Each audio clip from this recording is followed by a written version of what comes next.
برحب بحضراتكم. بلد الحضارة، ويمكن دايما بنتكلم على المصري القديم كان سباق. في ناس وشفنا العديد من الأسئلة على الفيسبوك وقلنا هنتكلم في الموضوع ده. الناس كانت بتعلق هو ليه المصري القديم ما كانش بيلبس شتوي، واستغربنا وقلنا ان احنا هنتكلم في القصة دي.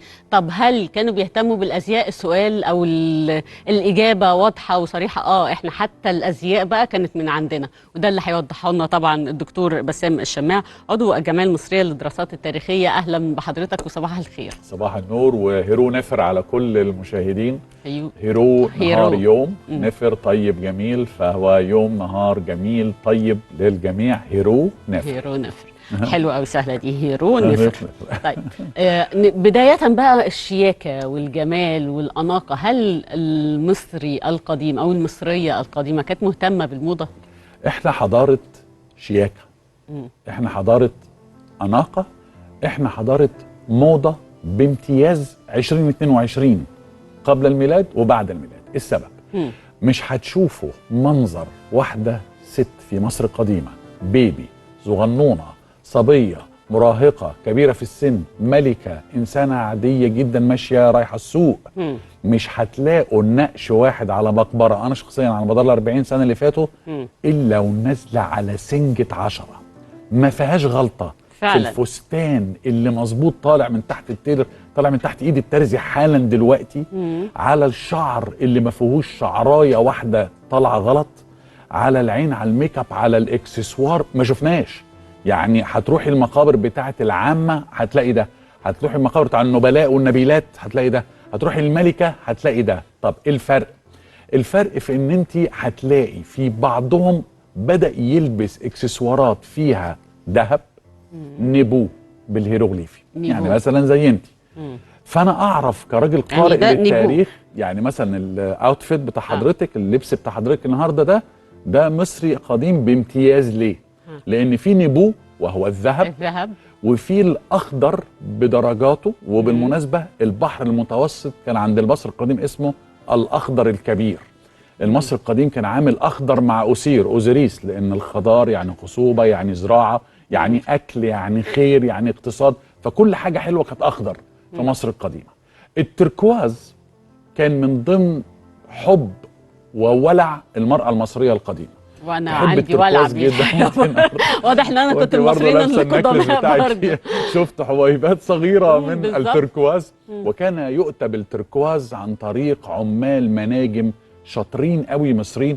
كان الملك بتاع مصر القديمه يدي قرار ملكي من القصر، روحوا سيناء علشان تجيبوا لنا التركواز وتجيبوا لنا النحاس، وانتوا جايين حتت بقى زي سرابيط الخادم والحتت الجميله اللي فيها التركواز وغيره. واكتشفوا بقى حاجه تانية جميله جدا.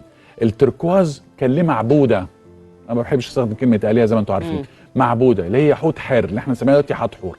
حتحور هي معبوده التركواز، معبوده الفيروز، ولذلك سيناء اصبحت ارض الفيروز. برافو عليكي. مفكات، مفكات يعني تركواز، ارض، فهي ارض التركواز، هي ارض الفيروز، هي مفكات. اهو احنا لما بنخش على احتفالات سيناء بنسميها ارض الفيروز دائما وابدا. نرجع للصور، خلينا بقى نشوف الصور النهارده. جايب لكم بقى صور بقى رائعة للمراه المصريه بقى. بصوا الجمال. بصي، ده فستان لو بصيتوا كويس قوي على الماتيريال او القماشه اللي معموله فهي كتان عادي، بس انا جايب لكم الاغرب. بصوا كويس على الديزاين او التصميم، الموضه وسرعه الموضه في وقتها بتاعت هذه السيده المصريه العظيمه. ايه بقى؟ هتلاقي في خطوط نازله زي الامواج بتاعه النيل، لونها مصفر على ذهبي، وكأن انت بتلبسي حاجه وبتحطي عليها تصميم الميه، ومن هنا يجي الميه نهر النيل، الميه مويجات النهر، يبقى عمل هنا وصله ما بين الرداء اللي كانت بتلبسه وما بين البيئه اللي هي كانت عايشه وبتحبها زي نهر النيل. شعرها، قالوا المصريات بيلبسوا بواريك كتير.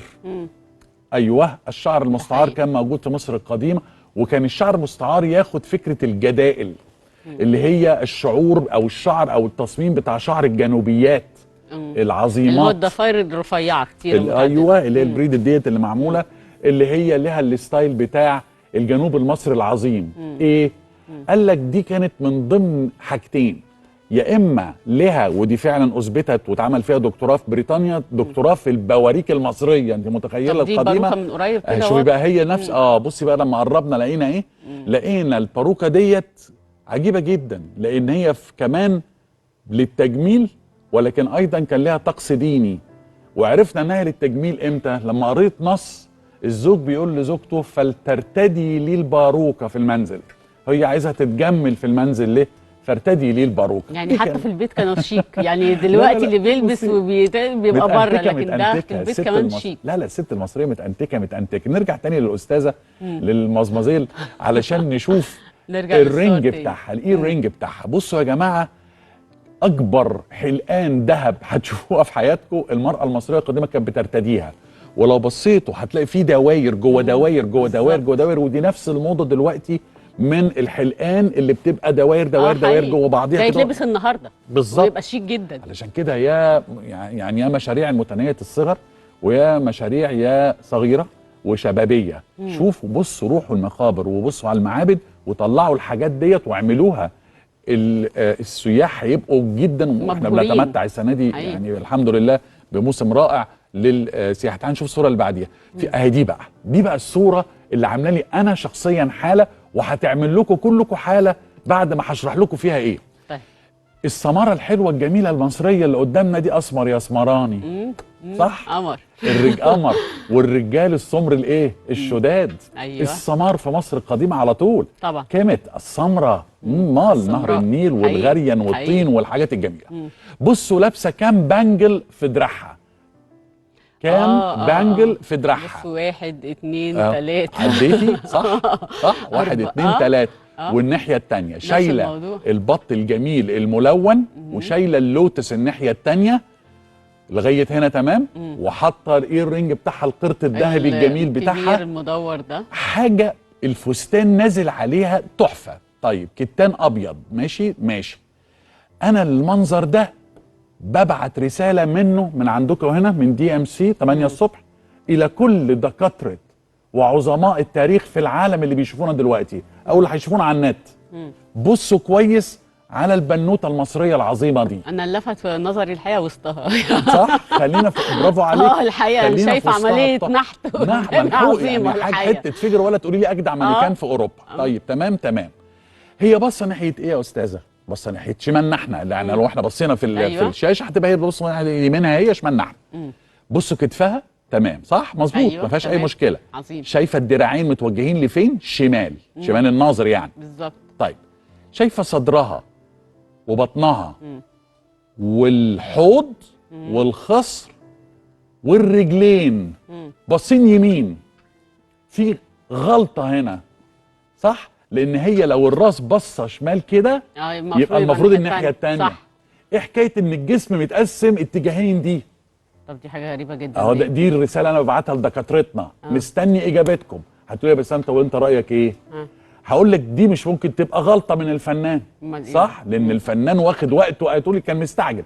هقول لك واخد وقته قوي. الرائعه دي انت طلعتي الوسط، وده طلع الرنج، وده طلع القرط، وده طلع الشعر اللي جميل التحفه، والويج الجميل التحفه. لا والفستان كم او كم لا، يعني حسب الموضه. في ايد هنا وايد لا، وحاجه يعني هنا مشدوده والايد هنا نازله وهنا مشمره علشان البط، وهنا مش مشمره، او الفستان فعلا بكم وكم. ايه بقى؟ انا ليا راي عجيب شويه، خدوه كده اهوت ونخش على الصوره اللي بعديها. ايه بقى؟ الفنان في مصر القديمه ما كانش طول الوقت عنده انه يحط امضاءه تحت القطعه الفنيه اللي هو راسمها. زي دلوقتي لما مونيه ولا مش عارف كان بيكاسو ولا سيلفادور دالي هيروح ماضي تحت، مش كده؟ المصري القديم مش طول الوقت كان بيبقى عنده الفرصه دي.